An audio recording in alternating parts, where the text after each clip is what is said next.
Wat. The mass media and even some so-called history books assure us that in year 1859, Henry Mohot discovered this amazing city that was lost in the jungle, and they even assure us that even the locals didn't know about it, which is not even mainstream history. Just one of the numerous earlier mentions of Angkor Wat is this Japanese map. There was even a Japanese settlement at that time in Angkor Wat, and that is year 1635. Japanese inscriptions are found also on the walls of Angkor Wat. I could not find any photos in the text where they were referring to them, but in any case, this is another old photo of Angkor Wat with Japanese writing. Here is another proof of well-developed international relations.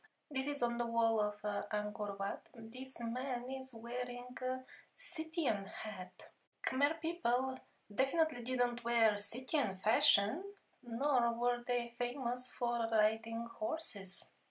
So this really looks like a depiction of a Scythian, a foreigner, on the walls of the Khmer temple. The building techniques used in Angkor Wat were not just local to the so-called Khmer Empire, they were international standards for the culture of the survivors. Just look at the clamps found in Bumapunku and in Egypt. They are very similar to the Khmer clamps. Moreover, all over the megalithic stones of the Khmers, there are quite deep and regular drills. Mainstream history conveniently forgets to discuss this point, and in general there are many uncomfortable questions related with these holes. For example, how come the very same holes are all over the megalithic structures of Egypt as well?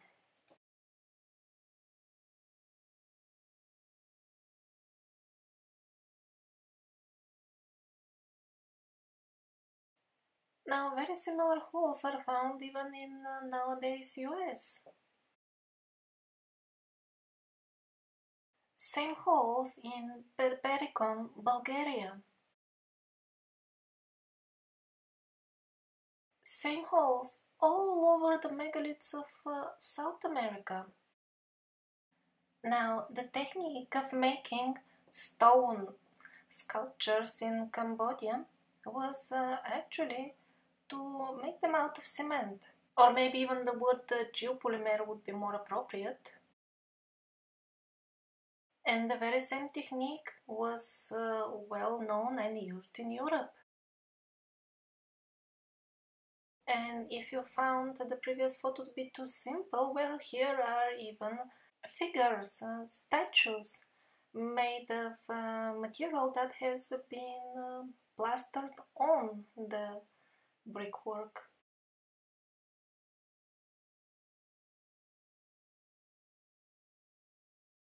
Now, stones like this make some people doubt that Angkor Wat was actually built on the top of already existing a really very ancient site. They find the technique used on this particular piece to be similar to the so-called pancake technique, like this very interesting example from Indonesia.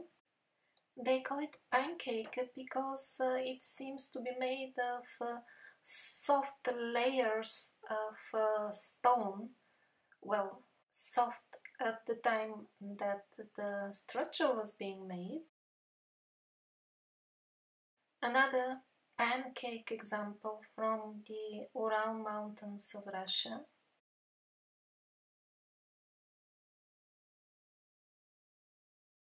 And who knows, maybe yet another pancake example from Japan.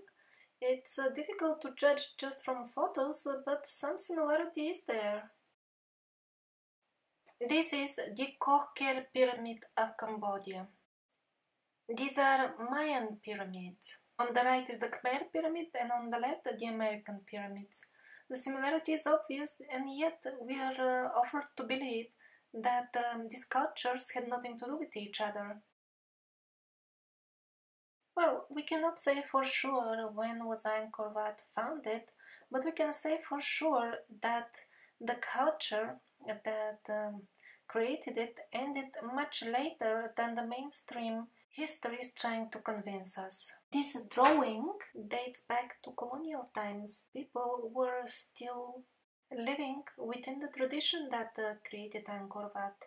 It was not a discovered ancient city, it was a place where people still lived and kept and respected the knowledge of those who built the amazing megaliths of the Khmer culture, which we cannot even replicate today. Yes, exactly, we cannot replicate them because the volume and mass of those millions of tons of stone used in the construction of the full complex of Angkor Wat is much greater than that of the Great Pyramid in Giza. And those who have watched my videos on the ancient advanced buildings, materials and techniques are familiar with the ridiculous modern attempts to make even smaller copy of the pyramid.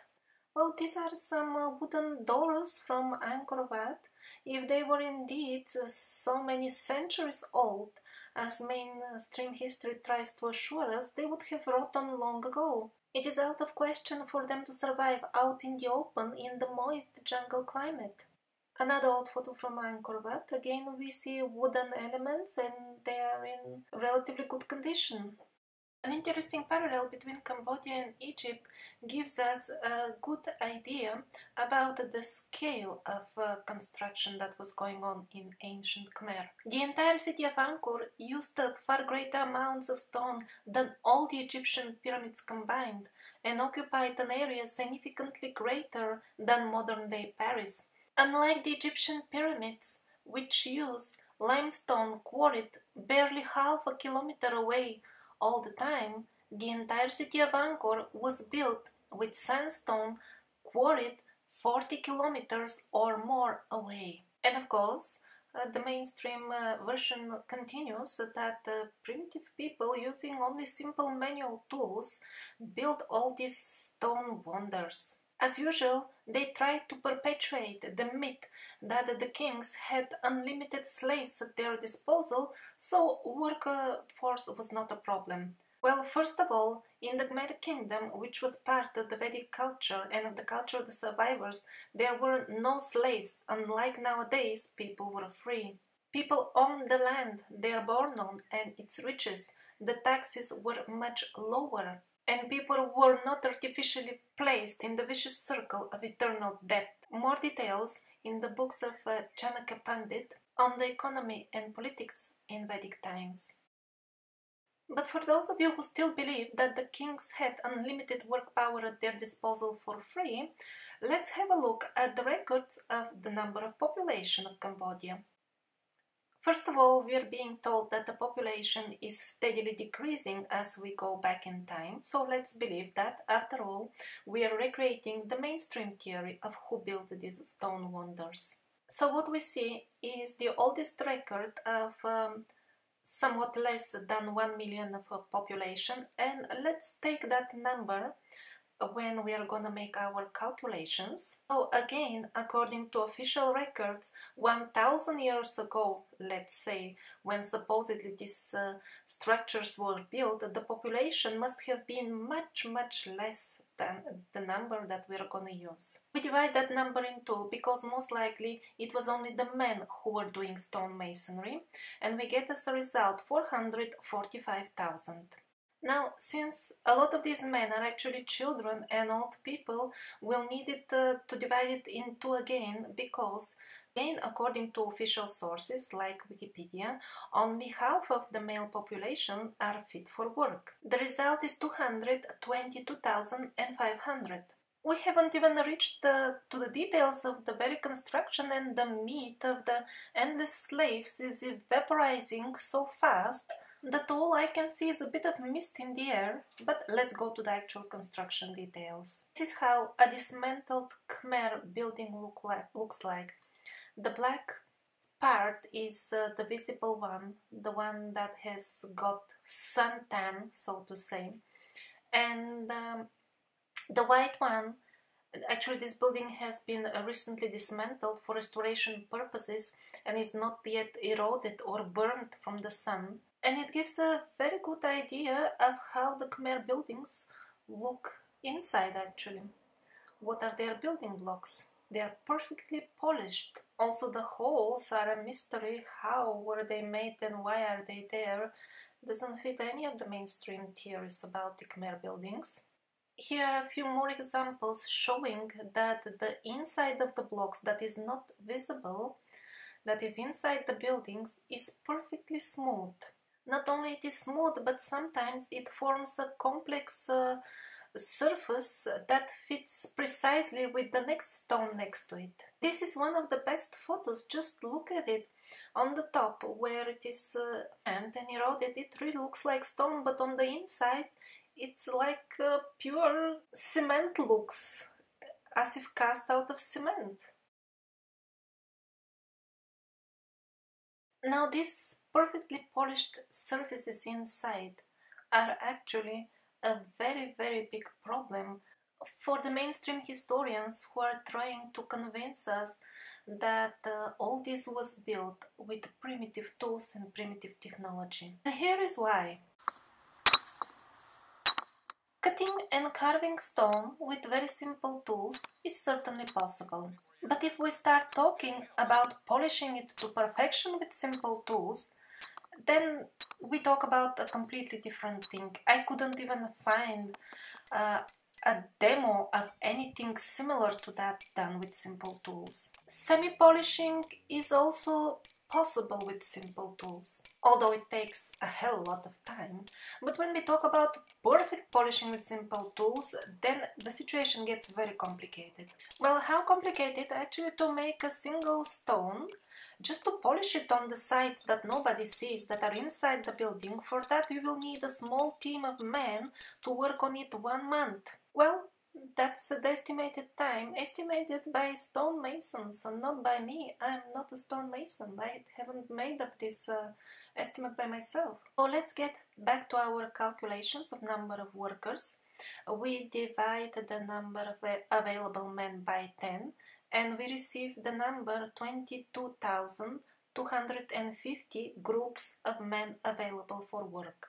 Next, we assume that they never had a holiday and worked 12 months per year, so we multiplied that number 12 times. And so we find out that our teams can manufacture 267,000 pieces per year. That is the full male working population of Cambodia, only polishing stone and doing nothing else throughout their lives. So with the approximate speed of 267 stones per year, maybe the full male population of Cambodia could polish the stones for this pyramid. The number of stones is, sorry, I could not count it precisely, but I tried to do some counting from pictures, and approximately that's what it boils down to. I know that the result looks too unusual, but what can I do? It's all because of this internal polishing. That is the time-consuming factor. I don't even include all the intricate stone carvings in this calculation.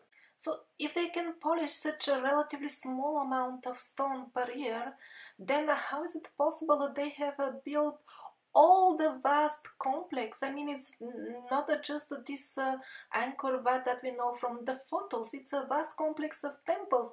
Now this you see Angkor Tomb. This is huge. There are just millions of stone blocks, not just thousands, many millions of them. We are being assured that they were built mainly within 3-4 centuries. But that's not enough with this speed of polishing to even polish the stones for the buildings. What to speak of transporting the material? According to some, that was a 90 kilometers journey, 90. Or what about the incomprehensible amount of absolutely fine stone carvings? That is highly skilled and very slow work. Just look at the amount of tiny, minute and perfect details. It's just beyond imagination how much time this would have taken if indeed it was done with simple tools. And if all men were polishing stone for the kings, then who built all the man-made lakes in the region? That is also unimaginable amount of work if we talk about primitive technology only. Some of these lakes are 7 kilometers long.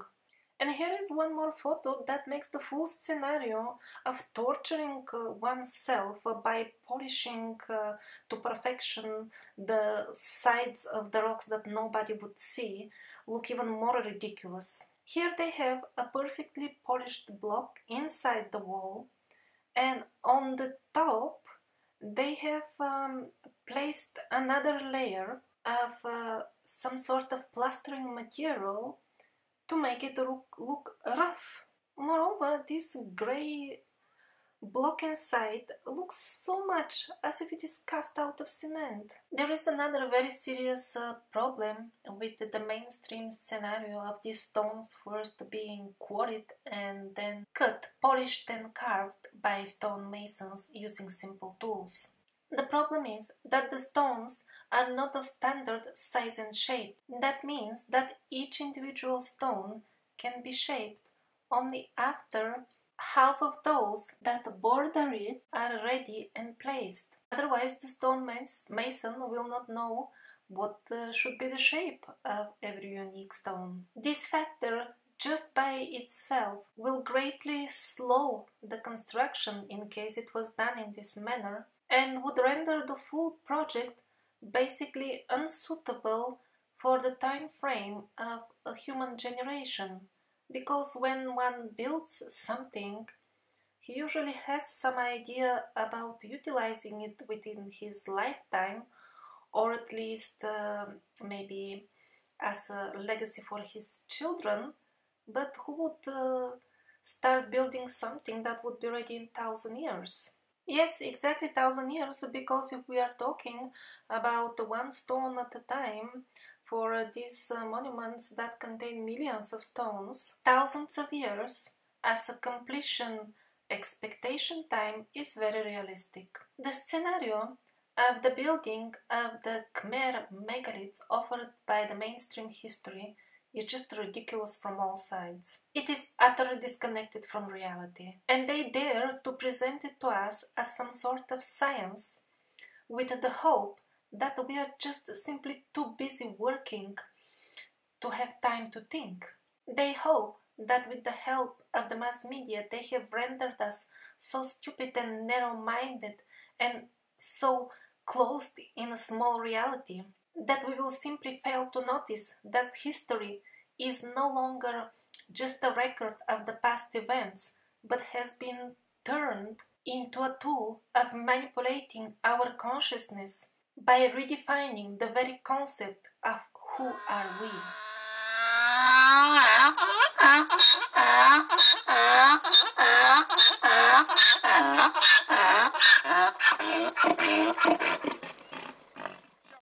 Next, I'm gonna suggest a much more reasonable and logical scenario of how these megaliths were built, but it won't be a complete one, because to be honest, we have no clue what kind of technology did they have at their disposal, and certain elements make me doubt that they might have had something like electricity or even some more advanced form of energy. The thing are these holes. Many of them are found inside the so-called stones, which were actually, it seems, building blocks that were cast out of geopolymer or concrete. So over there, those holes, it seems, were part of the casting process. But what about the holes that are on the visible side? They look like drill holes that have been made after the construction was over, and the official explanation is that some sort of casing was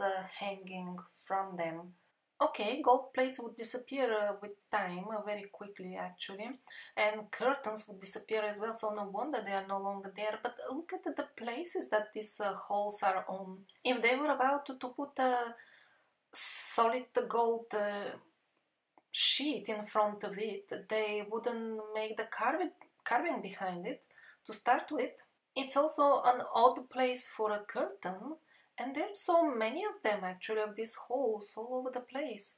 I would agree that they would be an odd place for a cable as well, not very aesthetic looking, but still, why there are no remains of the equipment or the things that was inserted in these holes? It wasn't only gold sheets hanging off these holes for sure, because of their location. So I just wonder what else precious or valuable could have been placed or hanging from over there. Interesting, because the wooden doors are also attached in a similar way to the walls, but they're still there because they're not interesting, they're not valuable. Maybe the interesting stuff that was being hanged on those drill holes was some sort of lightning or other high-tech equipment that was of course taken away for security reasons during colonial times. We may label the Khmer people as primitive as long as we wish, but in reality the artifacts show different. Look at this photo. What they cast centuries ago is still in good shape, and the work of us, the advanced ones, the restoration, has fallen apart in just a couple of decades. Now, actually, from the Khmer region, we can get very valuable information on how the famous polygonal megalithic masonry was actually made. We have no such information on other locations like Peru, for example, or Egypt, because over there we don't see the uh, gradual development in such a detail. While here we can really trace how this process of building evolved or devolved. In other locations we see it as a ready-made process and we have no clue how they were doing it, but here we will actually see step by step how they started or how they stopped doing it. Many Khmer buildings are simply straightforwardly made of bricks, and that gradually develop into polygonal megalithic masonry, or at least that's what people usually accept. In reality, it could be even the other way around, because this timeline is suggested by the mainstream history, and that seems to be highly unreliable. It could have been the other way around, but for my purpose, that doesn't even matter. Was it an evolution or a devolution? Most important is that we have clear evidence of how polygonal masonry was done. In Prasad Kravan, we have brickwork and then figures that are cast on it. Well, this particular photograph is extremely informative because it gives us a clue about how exactly were these images placed on the wall. Do you notice how the original black layer with the tan has fallen off and newer looking bricks are showing below this layer? While the top layer is simply plastering with the same material as the bricks below it. Well, simple, at least simple for the Khmer people, not for us, because if we were doing the plastering it would be one continuous layer spread onto the wall. But here we see that even the plastering follows the shape of every individual brick. So we learn a lot, but not everything from this image. And here is a very interesting close-up. Okay, the figure seems to be really one with the bricks, but yet the nose is added later on, and on a few other places, if you look very carefully, you will notice some sort of additional layer as well. Well, it's good that such details are visible. They confirm for sure that this has been cast and not, let's say, chiseled out on the ready brick wall, which is also unlikely but a possibility after all. So far we can conclude that yes, it has been cast out of soft material for sure, but we don't know exactly what kind of how did they do it. Or maybe if I'm missing out something and you can see more from these photos or have some additional information, I would really appreciate it on my email. So what we have here, first of all, these are surely bricks. look at their composition. And by the way, we're supposed to believe that this is 1000 years old. Well, they must have known how to make good bricks. Our bricks don't last anywhere near that.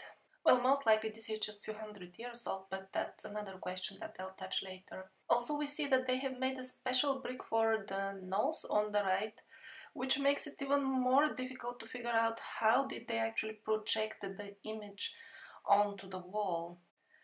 Also, we see where part of the column has fallen down. That's another proof that the column was added later on.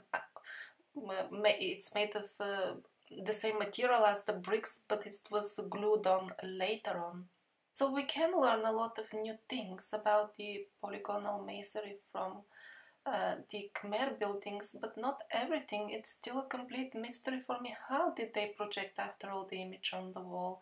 Was it some gigantic mold that was in a place and then the bricks were cast one on the top of the other, being supported by the mold in the front? I still cannot figure out. If somebody can help, please send me an email.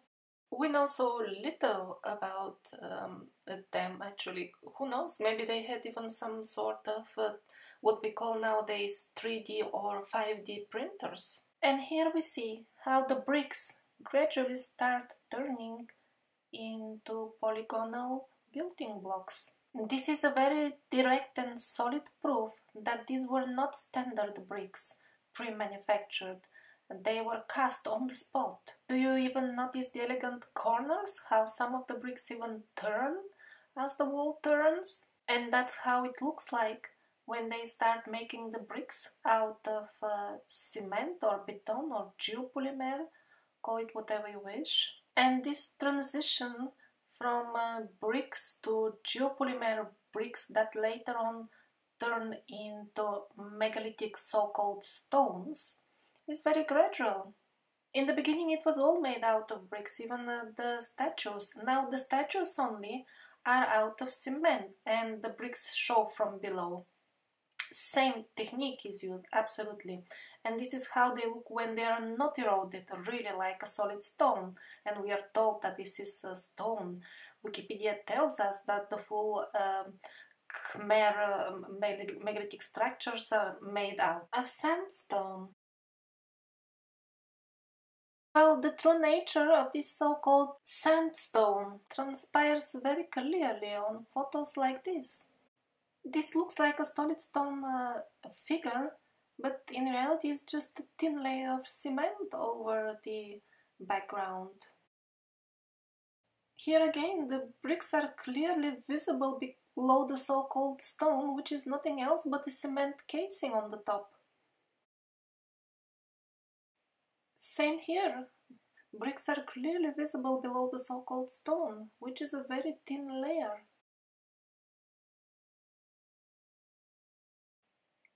Here, besides so-called stone casing, which is just cement plastering, we'll see a very strange erosion patterns on the columns. Those of you who have some building experience will agree that natural stone doesn't erode in this fashion, and it is exactly things that are cast out of cement that tend to fall apart in this exact same way. And at this point we see how the bricks become bigger and bigger. They're still reddish, but they almost start looking like stones. Well, I think polygonal megalithic masonry is no longer that much of a mystery.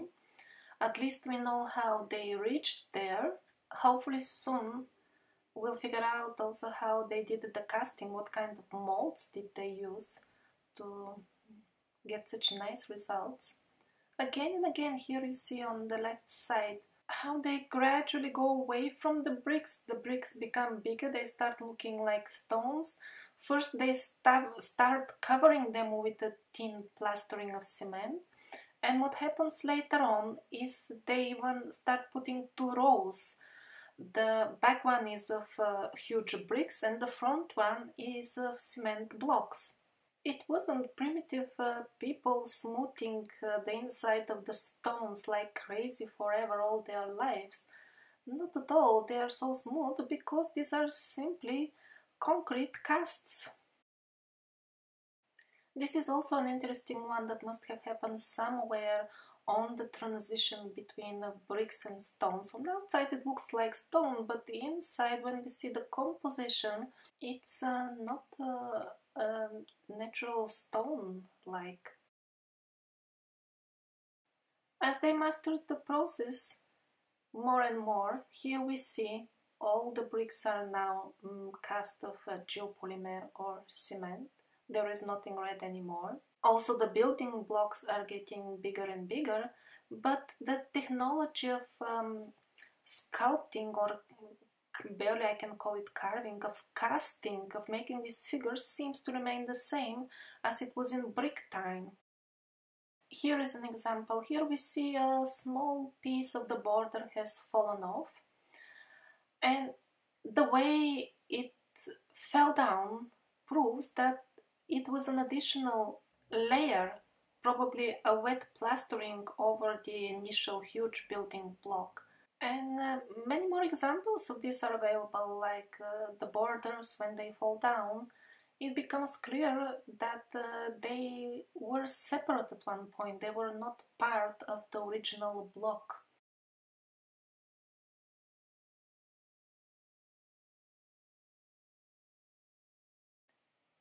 Now if we come back to this photograph, we'll notice some interesting marks on the face.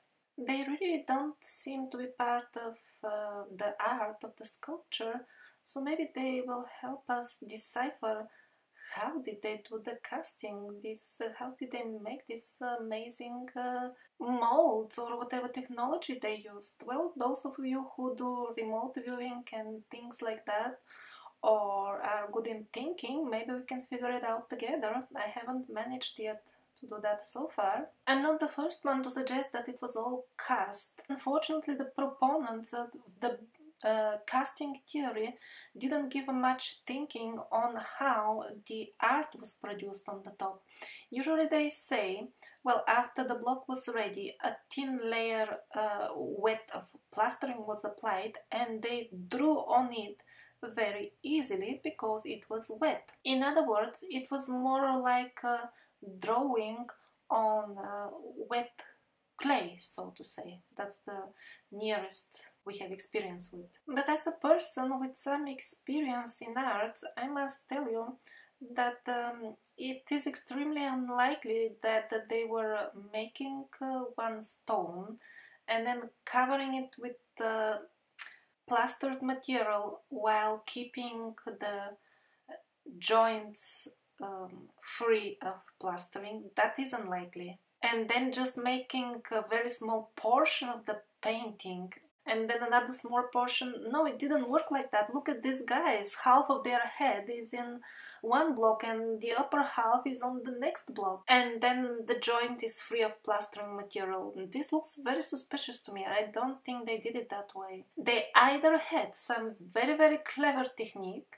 clever and simple, or they had some advanced technology like 3D printers, 5D printers, things like that.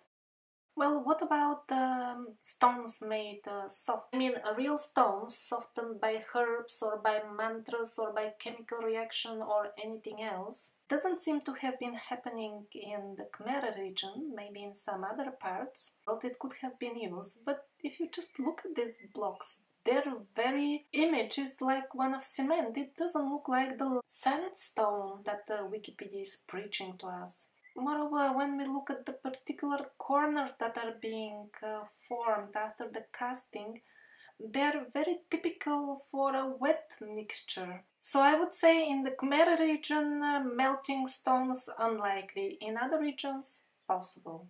Possible, but yet getting less and less likely because the Khmers were just one of the parts in this worldwide culture. And if they were doing it by casting, the others might have done it as well that way.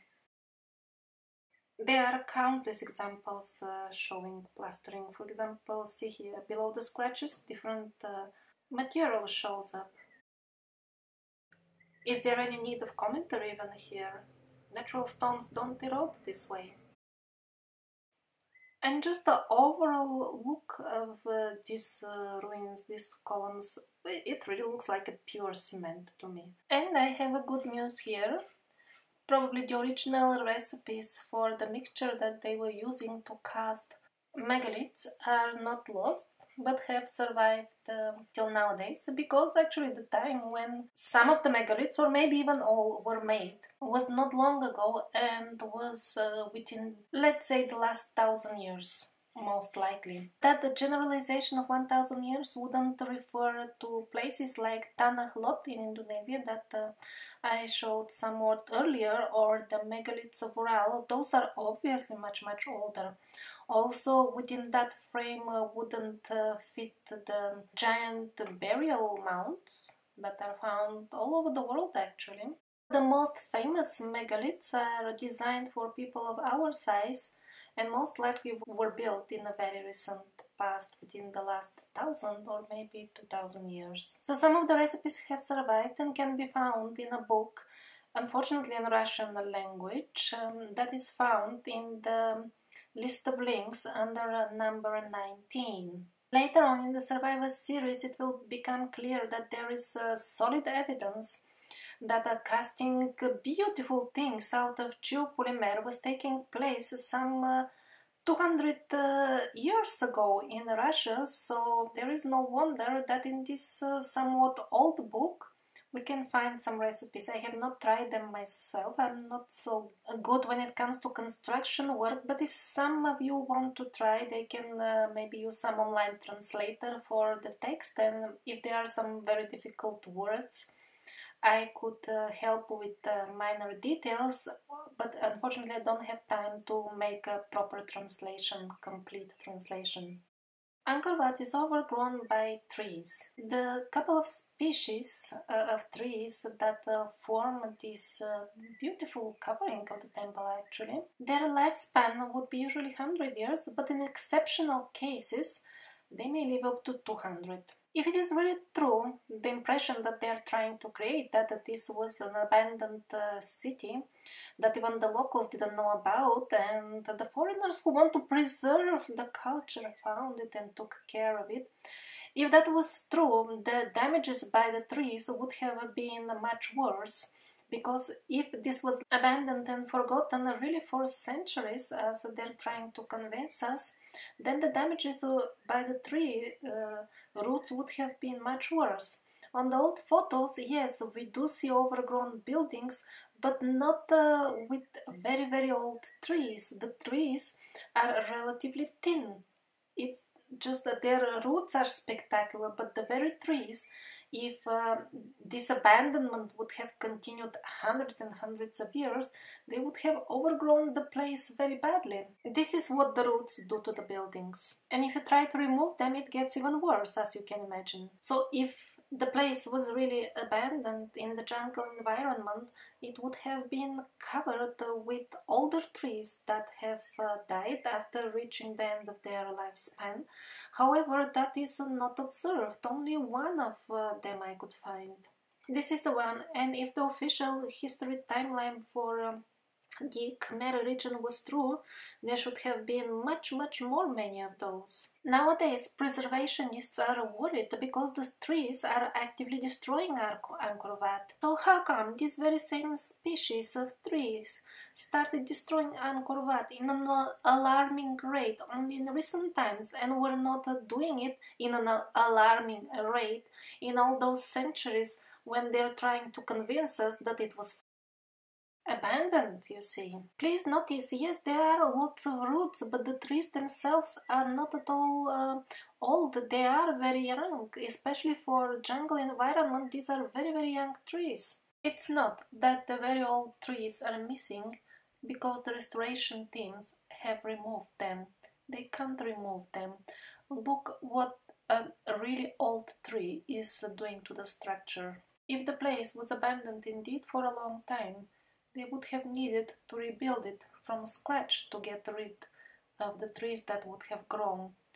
Actually, the picture that we see today, although very spectacular, is fully consistent with the idea that the place is abandoned for just the last couple of hundred of years, and that's why we see more or less only one generation of fully grown trees and no previous generations of these trees growing. Again, remember, their lifespan is 100 or maximum 200 years. So this full story with the alarming rate of destruction by the trees in Angkor Wat is very uncomfortable for the mainstream timeline of history of the Khmer region, and that is why they made an explanation. The explanation is that the trees that were previously supporting the amazing temple have now started destroying it. Really, I'm not changing anything. This is really a scientific opinion. The trees were previously supporting the temple. How is that possible? I'm really quite perplexed by such statements. How the trees are supporting this structure? Supporting it? Well, strange. Very strange. I find much more honest the history as it is presented by the new chronology. Look at this girl. Her outfit is identical with that of the apsaras that are carved on her both sides. In other words, till very recent times, the Khmer people were the guardian of the knowledge that the people who built the megaliths had. Angkor Wat was not at all abandoned. It was well taken care of by the people who belonged to the same culture. The same people depicted on the walls of the megaliths are standing alive and posing for a photography in very recent times. What happened? How come they all forgot their culture and why? Well, this is why. On the right you see people with strange faces, the masks. In their culture they are called asuras. In my series I call them parasites.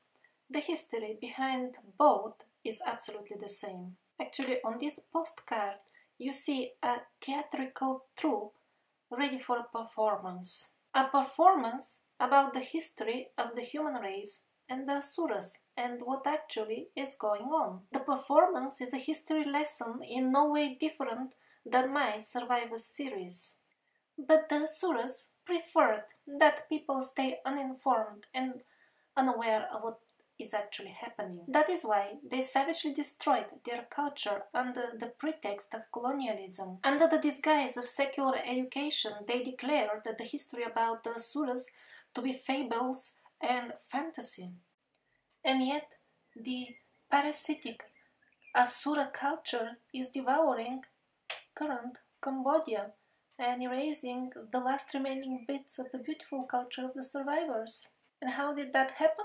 By importing a newly fabricated history to Cambodia. As everywhere else, with military power, people were forced to abandon their tradition and accept the new idea of who they are. Mainstream historians don't even try to hide it, they're proud of it. That's how it sounds in their own language.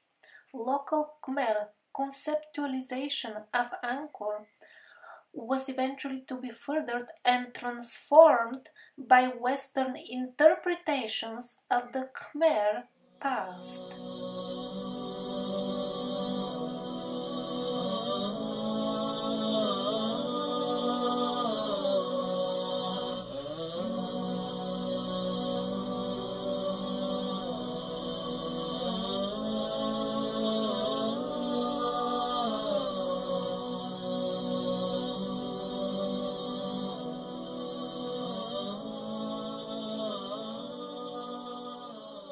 Let's go to the Republic of Myanmar, previously known as Burma. The magical valley of Bagan is full of countless temples.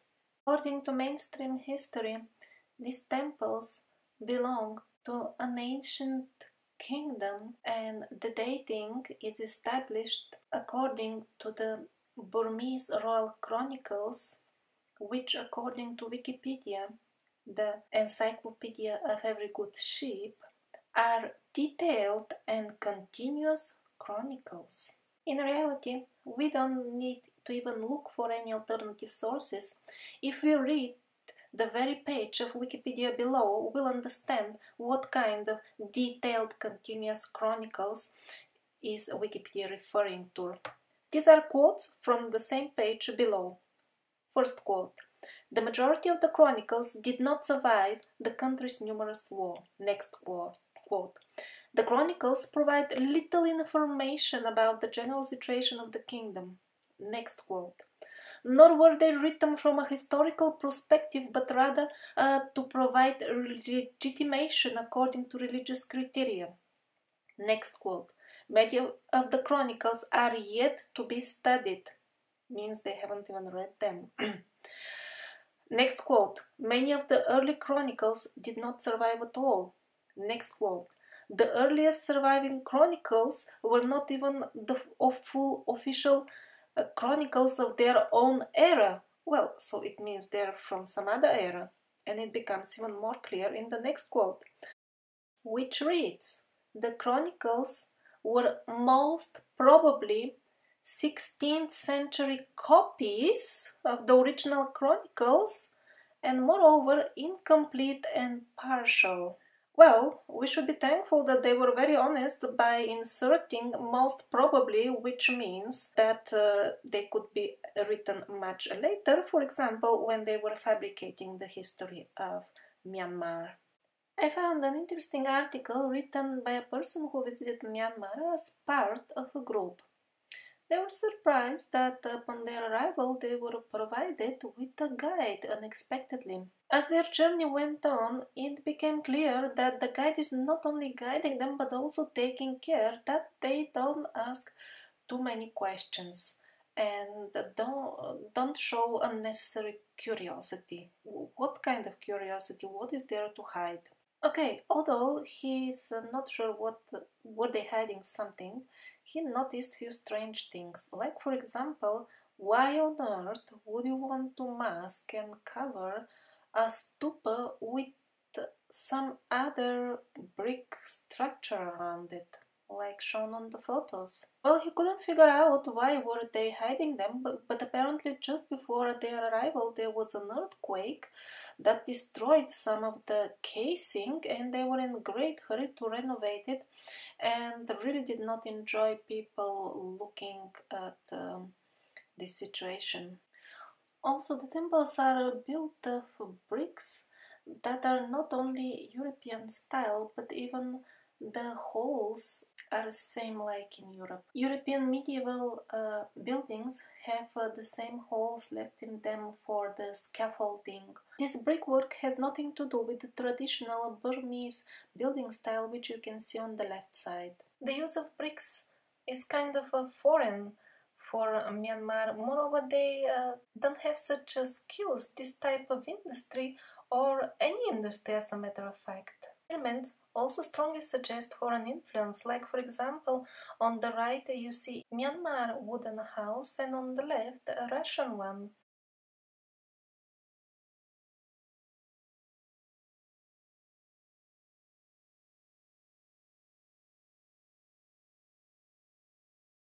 And now on the left is a house with wooden elements, very similar, but this time from Brazil. Now on the right are buildings from Myanmar and on the left buildings from Indonesia. They very obviously belong to the same culture. All of the so-called stone carvings in Myanmar are actually cement plastering on the top of the bricks. These steps also look as if made of solid stone, but on the side the bricks show from within, where it's a bit broken. Here as well, the bricks show below under the thin layer of cement. Now, on the right is Myanmar and on the left is European. Absolutely identical technique has been used. Plastering on the top and imitating stone carving. Or in other words, making stone-like sculptures out of cement.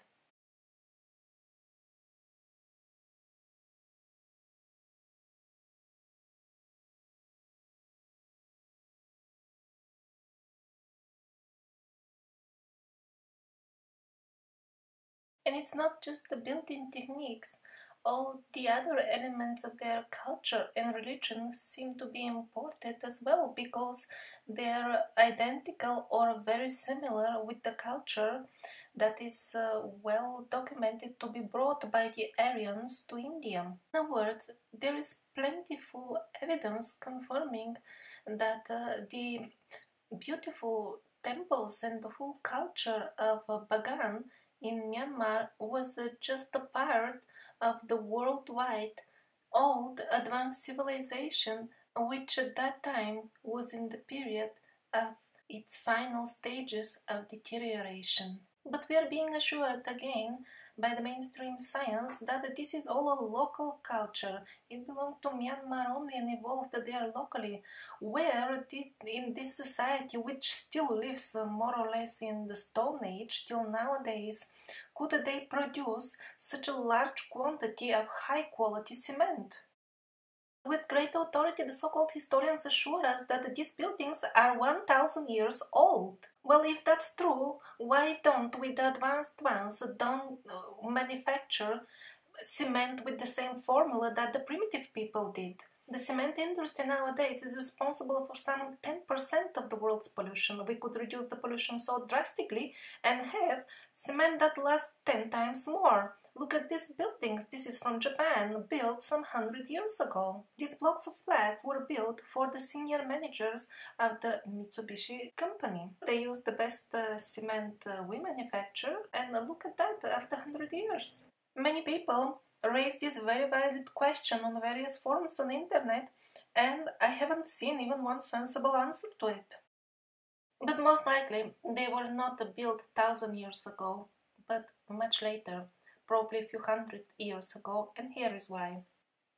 Now, this is the situation with the doors of these so-called ancient temples. Those of you who have seen old building falling apart will very easily figure out that the deterioration of this wooden door is fully consistent with the overall deterioration of the cement and the buildings, the brick buildings outside. And it really doesn't look like that these wooden and iron parts were added later on during restoration. As you can conclude from the lush greenery around, the climate there is not at all dry, and in such a moist environment both wood and iron would have deteriorated much more in 1,000 years than we see in reality. And most likely Myanmar is just the next example of when the rule of the survivors was artificially and fraudulently shifted way back in time to distract our attention from the fact that in very recent times, a few hundred years ago, the last people who knew about the real history of our planet were still living. But let's get back to the iron elements. These shots were taken from places where no restoration has been done, so iron with the same looks like the door is definitely sticking out from walls that have not been restored.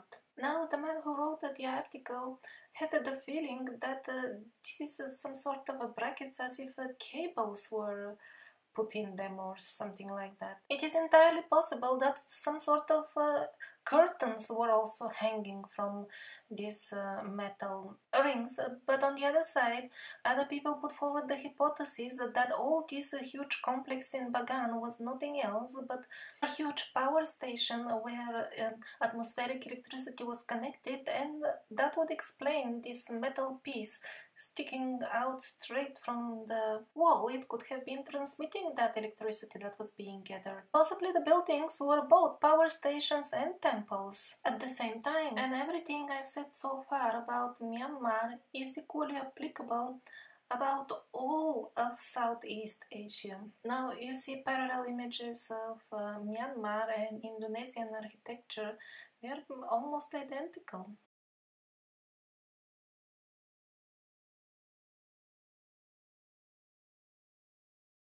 In case there was some equipment attached to these metal hooks in the temples, most likely it disappeared when in 1886 when the European military colonial forces took down one more region of the culture of the survivors, Myanmar, and this was the last king.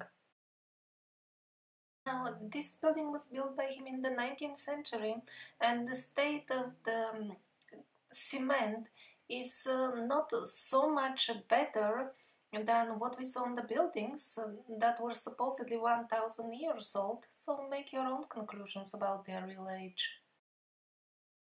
Since the takeover, the citizens of Myanmar no longer own the riches of their own land. It belongs to international corporations, and the beautiful culture of the survivors is replaced by the ugly parasitic reality. All that is called progress, development, improvement, international help, and a transition to a better society.